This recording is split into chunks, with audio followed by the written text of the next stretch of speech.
just numbers that nobody's ever heard of before. Your prescription drugs will come way, way down. And under this policy, the prices of many drugs will be slashed by 300, 400, and even 500% starting this month at the TrumpRx.gov.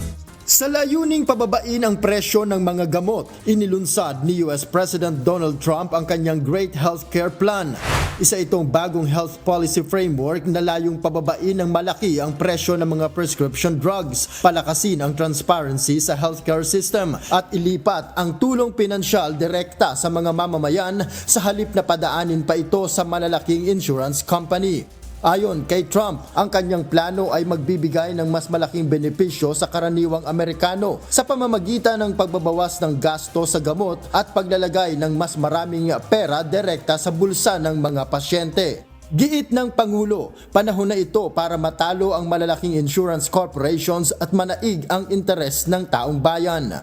Nilabas ang healthcare outline kasabay ng pagkabigo ng US Congress at Senado na ipasa ang panukalang mag-e-extend ng subsidies ng Affordable Care Act o Obamacare, mga subsidiya na unang ipinatupad bilang pandemic relief noong 2021 at nag-expire na sa pagtatapos ng nakaraang taon. Dahil sa expiration ng mga subsidiya, mahigit doble ang itinaas ng premium payments ng karaniwang insured na mamamayan, dahilan upang mas lumala ang usapin ng affordability ng healthcare sa bansa. Isa itong isyong inaasahang magiging sentro ng debate habang papalapit ang midterm elections.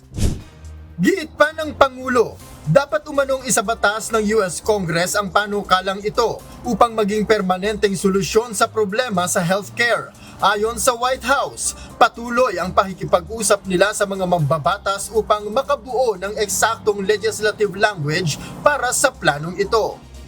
Instead of putting the needs of big corporations and special interests first, our plan finally puts you first and puts more money in your pocket. Bukod sa subsidiyang direkta sa mamamayan, nanawagan din ang Pangulo ng mas mahigpit na price transparency mula sa mga health insurers, ospital at mga doktor.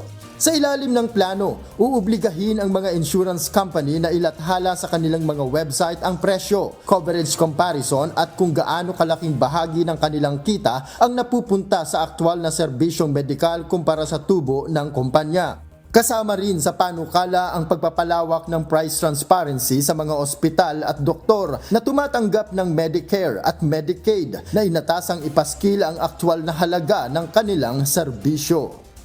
Noel Polyarco, UNTV News and Rescue, Canada.